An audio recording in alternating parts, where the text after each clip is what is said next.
It's quite frustrating if you are an entrepreneur and if you want to do things, to do something for the Luxembourg market.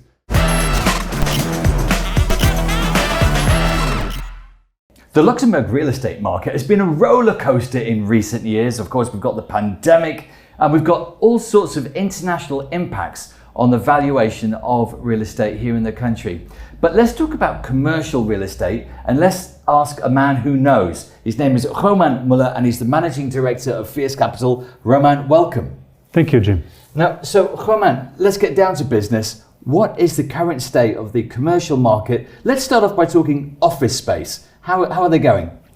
Effectively, the office market in Luxembourg, the occupancy is very resilient due to the borders and the cross-border employees, where we have a double taxation issue or advantage for Luxembourg, depending from which angle we can see it. So you're saying people have come back to the office after the pandemic? Yeah, people are back to the office. They have, I would say, a decent amount of days where they can do home office, but mostly they are back to the office, and which is really fantastic for the office market occupancy. Absolutely. What about the retail sector? How are they doing? Retail sector depends really on which segment you are. Luxury retail is doing brilliant, especially jewelry, where you have to wait for years to get a new watch. Handbags and so on is doing perfectly well, luxury level. Then fast fashion, or what we call mass market, is progressing very well as well.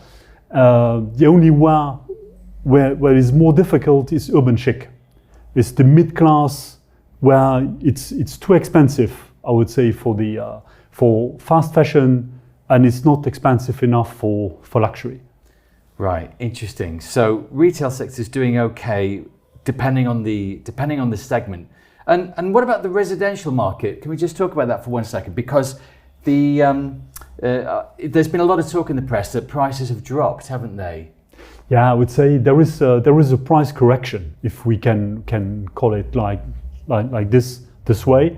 Today, the access and financing is very, very difficult for people, for families to access to financing, and of course, if nothing is sold, because I would say the number of sales have been decreasing by a very important amount of percentage today, which makes it really very hard for developers who have construction ongoing to place their apartments. But on the other side is as well the way of margin where they can decrease the price is quite limited, because they bought the site a couple of years ago at the price level which is not very cheap.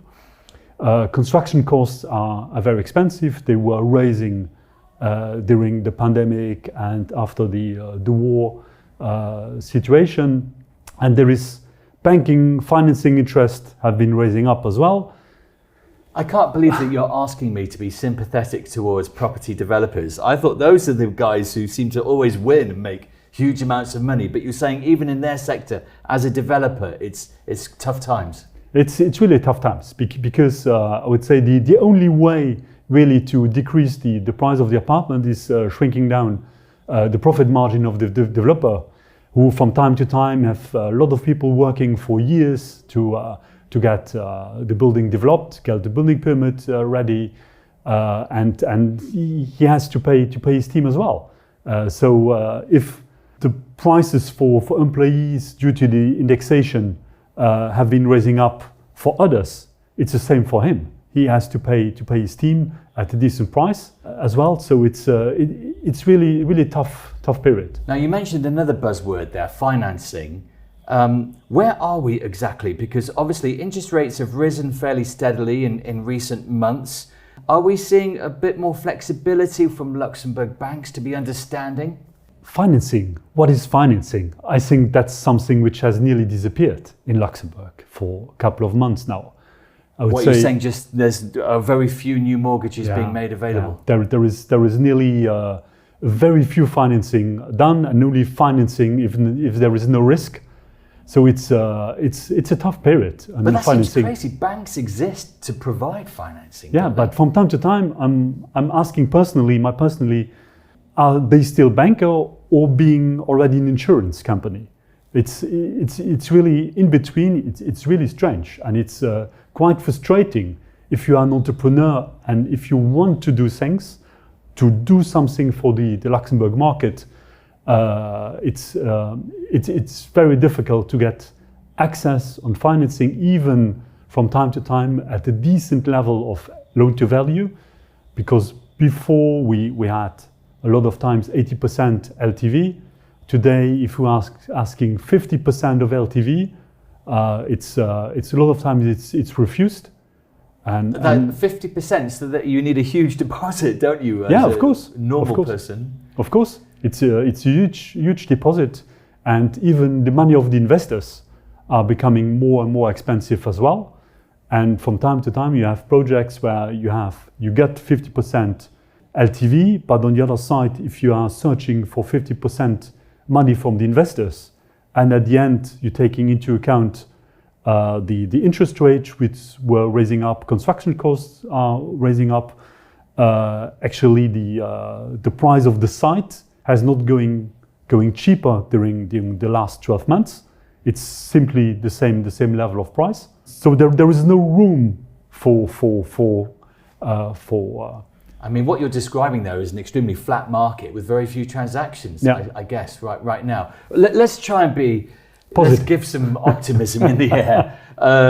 Let's look forward 6 months, a year. Let's just imagine that interest rates peak and then start coming back down again.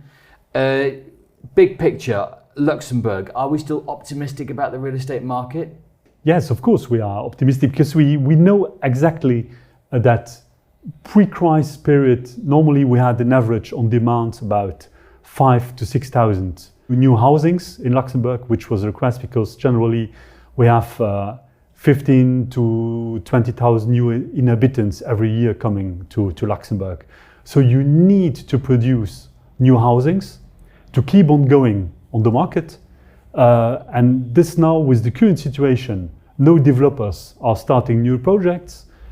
No developers are acquiring new sites to develop new projects. So which means that we have today a certain number of projects under construction, but next year and the year afterwards will be on the private sector housing market will be very tough, because people which have not a mortgage for buying a new apartment, they have to live somewhere. So they have to rent. And from time to time, people are, I would say, not receiving a mortgage from their bank, but they are paying more expensive in terms of rent for an apartment as they would have been paying for the only mortgage. So there is no logic around. Goodness, well, this is an election year. It sounds like we should be waving some red flags at some of our politicians to consider this and create a bit more supply in the housing market. I mean, do you think, is that what it's going to take? Do we need the state to take action? State could, of course, simplify the process. And when I say simplify the process, is maybe talking as well to banks to promote them being entrepreneur again, believing into their own domestic market, which is not the case anymore today. And of course, there are rules, but I would say the country by itself needs to move further on, and we need to be an attractive place in Europe, because before the pandemic and before the start of the war, we had already some trouble to attract talents to Luxembourg, because housing was very expensive, very rare in Luxembourg. But in the future, it will be much rarer than that, as we have been knowing before. So I think, honestly, I have no crystal ball in my pocket today, but when I see that demands are picking up, construction are decreasing, so what's the logic of that? Which means that will be much more pressure on prices in the future. Gosh, wow. incredibly interesting. Romain, thank you so much for your time. It's been absolutely brilliant having you here. Thank you. Thank you. Thank you. Bye-bye, Jim.